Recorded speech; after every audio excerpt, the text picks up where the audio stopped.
Hello everybody, hope you're doing well. Welcome back to another MCN. It's the start of the week. Lots of things that happened over the weekend, like spring cleaning. I have now done 5 videos over the course of this weekend about spring cleaning. That's it, no more. My focus this week is going to be doing some Omega Days Mega guide in preparation for the 8th of May. So I hope you'll check out some of the videos when I'm done. But I need to create a guide spreadsheet first in order to help out matters and also do some sums and data and whatnot. Also, just to shout out another channel, I know some people won't be too happy with me talking about stuff like this, but look, this helps support the channel, it helps support me, and I can get a better and brand new PC, which I desperately need to get. I worked in a collaboration with Raid Shadow Legends to create 8 episodes coming back to the game free to play for 1 month and see what I can learn, what I can gather information wise, and what I can do to improve my game and stuff like that. So yeah, go and check out the particular channel and the content, and also download the game. If you can download the game for me using the QR code which is in those videos, it will incredibly support me to get a new PC towards the end of the year, which I desperately need. But yeah, sorry to mention it, but look, it does really support me and help out if you could. But look, I know people don't want to talk about that and hear about that stuff, but look, it does help me out and does support. But let's talk about, first of all, Last Alliance Wars accounting for war rating, and of course that's not particularly good. This is something that Kabam have now announced that there is an issue. That particular issue is that they need to deal with the impact. So Kabam Jack said on April 27th, which is that a Saturday? My word. Hi Summoners, we are aware that despite delaying Alliance Wars Season 49, the most recent off-season war impacted war rating, even though we said it wouldn't. We are working to remove the matchup's impact on war rating, however it will not likely happen until the season has already begun. We'll continue to communicate updates for the information become available. We apologise for the inconvenience. Thank you for your patience. Of course, that gives you a bit of an idea of that. Yeah, not good, is it? Like, these things do affect the player base when it happens, but yeah, delay season until fixed again. Like, season's meant to start this week. I think it's May 1st. So hopefully they can get it sorted in the meantime, but of course it may mean for some more kind of like spicier matchups, so to speak, that maybe not in keeping with where you feel that you want to be aligning your alliance, hitting a certain kind of like difficulty level. But we'll see what happens with that one come the new season. Quickly now on to issues with Poolies. A few people have mentioned about the 60k Poolies in the web store not being there. And whether or not you're seeing that or not, which of course looks a little bit like this, right there, the free Poolies, via the web store, which you do need to do, by the way. We did a video, we talked about that, but yeah, the issue that players are seeing is that they're going to the web store, like this, and they're scrolling down and seeing nothing but the free one. And the thing is, this person is logged in, like they've logged into their account, but you can see there, like there's no bundle for the Poolies. I don't know what the lay of the land is with this one, and I guess we're gonna wait until Kabam respond back to this. But if you are missing out on the Poolies, like it's yeah, it can be a problem. You definitely need it. And maybe we'll get some answers, because a lot of this stuff is kind of fresh in what people are raising.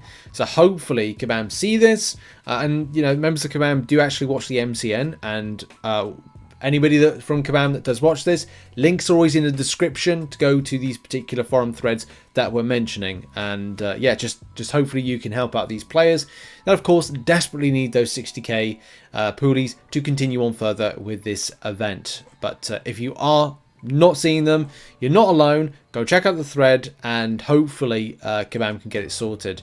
They might have some issues with Xsolar, who are the operating company for the web store type things, but maybe they'll get that sorted. Hopefully this week. They have to get it sorted in the next few days, because you know the event ends on was it Friday? Now we're going to talk about a twist in the tale when it came to a ban situation, and it's still question marks surrounding it. Last week we covered 2 situations of bans. One, I think we covered it the weekend or something, and then this fresh one. This one is about a story from the latter point of last week, where someone had, and what Kabam claimed, had done Necropolis, the Silver Centurion fight, in 44 seconds using a Hercules. Now, from that particular situation, it looks like there's a twist in the tale. Something I should mention right off the bat is you never know whether or not someone's telling the truth or they're lying.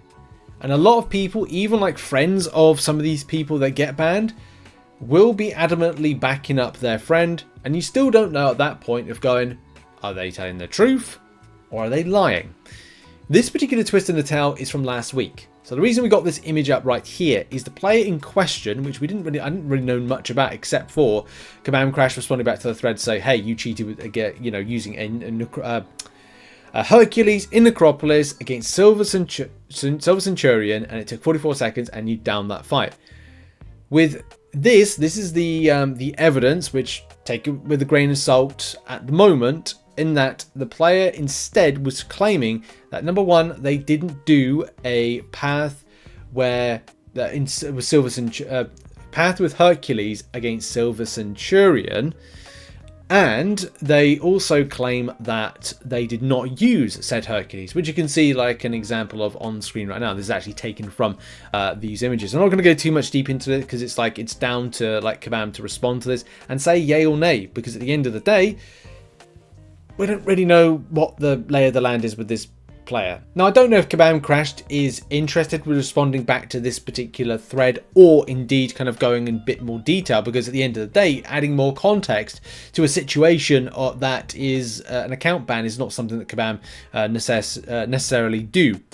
But I thought, you know, this DNA 3000's kind of like just point on the matter, which I think, you know, there's a lot of context to this particular thread, but it is still wrapped around, did they not? Here's someone saying I'm back in their corner. There's not very much evidence, and at the end of the day, there's not a decent enough detective-based work that is something that Kabam should be dealing with, and not the people in this particular thread. But it's still interesting nevertheless.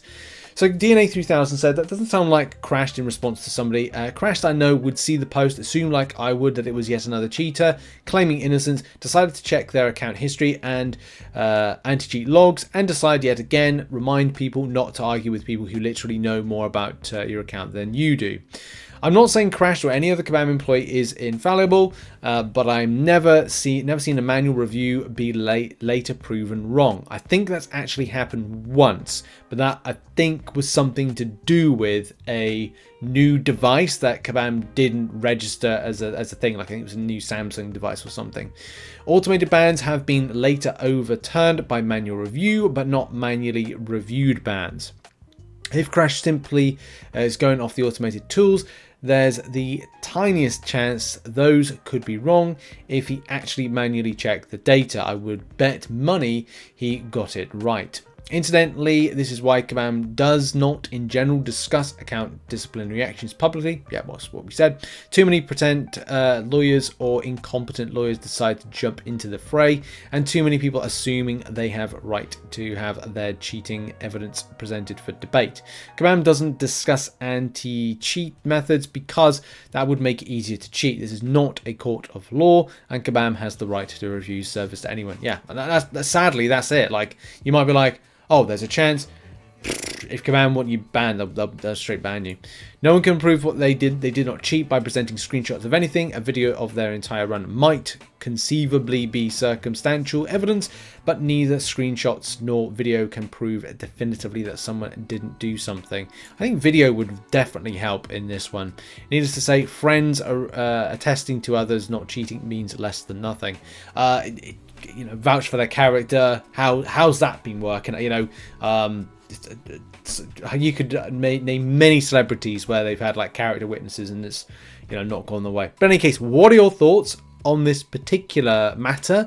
Put it in the comment section about this. Very, very interesting, and I hope Kabam respond back to this, maybe add a bit more detail. But will they? I don't think they will. I think they'll probably end it and just say it's done. But we'll have to see. Now let's finish off Monday's MCN with arena results for Spider-Punk and Hyperion. So we've got enough data to go over to at least give you the, well, full idea of where a 6-star Hyperion and a 6-star Spider-Punk is going to be. Or maybe a 5-star as well, Spider-Punk. But to be honest, the scores were, hey, I think I got my predictions right on the nail. Spider-Punk, for example, like 47th position, 160 mil, and then if you go down lower, it was only about like 40 mil that separated the top 100 to the 400 mark, which is pretty impressive. But here's the thing. You might have lost out if you did anything that was 120, well, no, maybe 118 mil. But that's relatively low for a new champion. Very interesting, especially because I predicted 140 mil for the champion, but 130 mil for the round 2 seems to be exact, or kind of like would be the good thing I'd recommend. 29 mil, 1% to 5%, of course, you know, look out for that. And yeah, like, if you wanted to get in your top 200s or 300s, you're probably putting around about 140 mil. So, look, interesting for Spider-Punk and the results for that. Hyperion, on the other hand, 75th position, 26 mil. 25 mil, 88th position, and to be honest, the lowers down, maybe going into like 18s, maybe even 17s, could have seen you back a 6-star. I think there's definitely a good opportunity with Hyperion, but do bear in mind a lot of people are interested in milestones nowadays to get units, but hey, you do you at the end of the day what you're chasing, and are people waiting around for 7-star versions of champions to go into arenas? We'll have to see in the future. Lots of things are still up in the air when it comes to arena nowadays, but it's definitely the cutoffs have gone down dramatically in the last year or so. Anyway, predictions for round 230 mil for Spider-Punk 6-star, 5-star 35 mil. To be honest, that could just be downgraded to about 30 mil, but we'll see. 18 mil for the 6-star version of Hyperion, 8 mil for the 5-star version of Hyperion. Good luck in the round 2 of your grind, and maybe seeing some videos later on when I'm back from work. Check out some other content located on screen. Have a lovely day. Goodbye for now.